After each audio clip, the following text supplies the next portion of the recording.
Everyone, welcome to our channel ঝাল মিষ্টি হেসেল।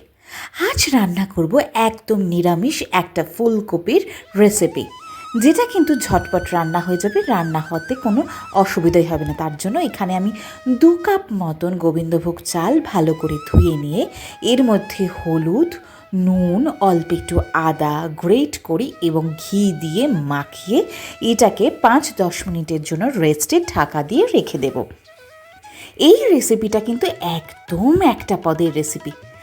জানেন, আজকে না ওই পদে পদে খাইতে একদম ভাল লাগছিল না, আর হাতেও খুব সময় কম ছিল, তাই চটজলদি হিসেবে এই রকম ফুলকপির রাইস এই রেসিপিটা ছটপট করে করে ফেললাম। এরপরে মিক্সিং জারে নিয়ে নিলাম গোটা জিরে, আদা আর লঙ্কা। এটাকে আমরা ফাইন একটা পেস্ট করে নিলাম। এবার চলে এলাম রান্নার মূল পর্বে। প্রথমে কড়াইয়ের মধ্যে দিলাম অল্প একটু রিফাইন্ড অয়েলটা দেওয়ার পর এর মধ্যে দিলাম তেজপাতা, শুকনো লঙ্কা এবং এর মধ্যে যেটা দেব সেটা হচ্ছে হিংটা অপশনাল, আপনারা দিতেও পারেন নাও দিতে পারেন। এরপরে দিয়ে দিলাম কিছুটা গোটা জিরে। এবার এই সমস্ত জিনিসগুলোকে তেলের মধ্যে আমরা ফোড়ন হিসেবে ব্যবহার করে একটু চড়বড় করা অবধি অপেক্ষা করব। তারপরে এর মধ্যে আমরা যেটা দেব সেটা হলো যে পেস্টটা করে রেখেছিলাম, সেই পেস্টটা দিয়ে এর মধ্যে আমরা সমস্ত জিনিসগুলোকে ভালো করে মিলিয়ে মিশিয়ে নেব। এটা কিন্তু ভীষণ চটজলদি রেসিপি। এটা কিন্তু লাঞ্চ বক্স বা বাচ্চার টিফিনে বা আমরা দুপুরের ডিনার, লাঞ্চ সব কিছুতেই খেতে পারি। এরপরে এর মধ্যে দিয়ে দিলাম কিছুটা কিশমিশ, কিছুটা কড়াইশুঁটি। এবার সমস্ত জিনিসগুলোকে আবারও একটু মশলার সাথে একসাথে করে নিলাম। তারপরে দিয়ে দিলাম হলুদ গুঁড়ো, অল্প একটু নুন স্বাদ মতন। এরপরে আবার সমস্ত জিনিসগুলোকে মিশিয়ে নিচ্ছি। ভালো করে মিশাবো ততক্ষণে যতক্ষণ না এর মধ্যে থেকে একদম একটা তেল ছাড়া ব্যাপার না চলে আসে। এই মশলাটা কিন্তু খুব একটা বেশি কষবে না, হালকা একটু কষবে। আপনাদের পরিবারের মেম্বার অনুযায়ী আপনারা এই মশলার পরিমাণটা নিতে পারেন। এবার মশলাটা একটুখানি হয়ে এসছে, আমি পাশে রেখে দিয়েছি। এবার অন্য একটা কড়াইতে আমি নিয়ে দিলাম এর মধ্যে ফুলকপি কিছুটা আর কিছুটা আলু।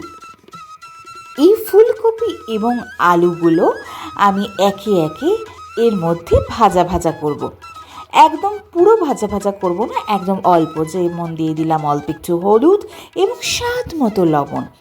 এবার খুব একটা বেশি লবণ দেব না, যেহেতু মশলার মধ্যে লবণ আছে, তাই সামান্য আপনারা পরিমাণ বুঝে লবণটা দেবেন। এবার সমস্ত কিছু নুন হলুদ ভালো করে ফুলকপি আর আলুর সাথে মাখিয়ে নিলাম। এটাকে একটু হালকা ভাজা করব।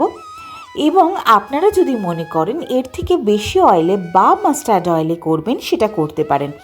আমি পুরো রান্নাটাই করলাম একেবারে রিফাইন্ড অয়েলে।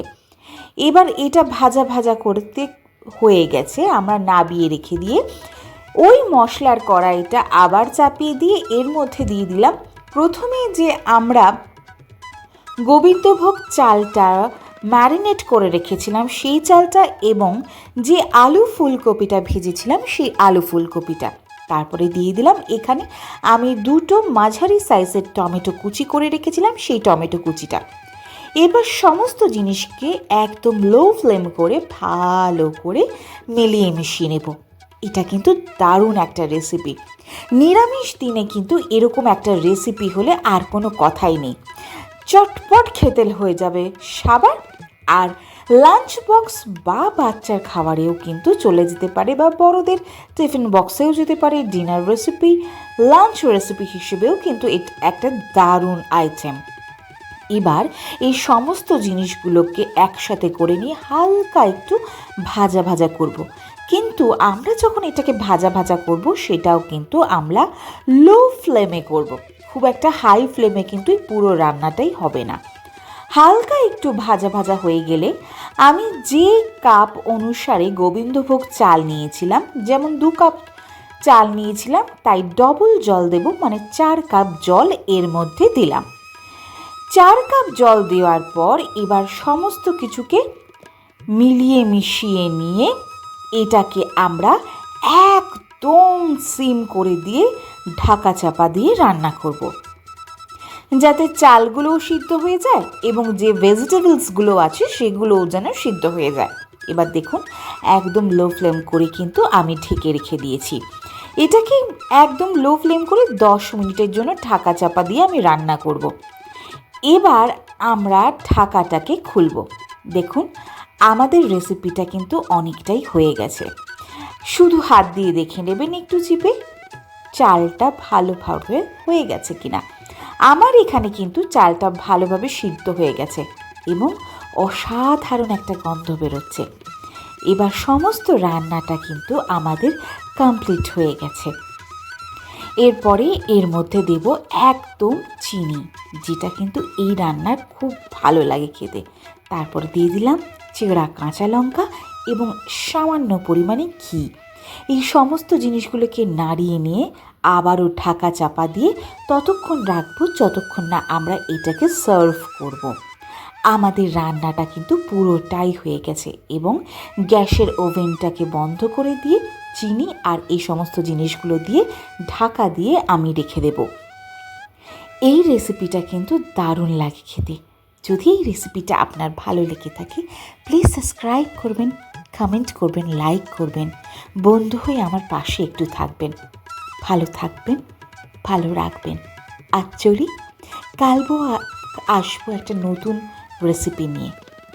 Bye bye.